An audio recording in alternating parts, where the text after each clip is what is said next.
வருவேயா திருநெல்வேலுக்கு வருவேயா பொட்டியுண்டு மச்சத்தில அல்வா கிண்டி தருவேயா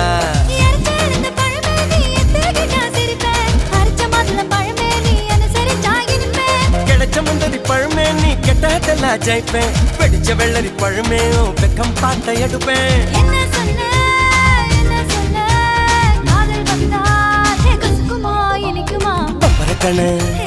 பச்சை மிளகா இஞ்சி மரப்பா இழக்க வச்சா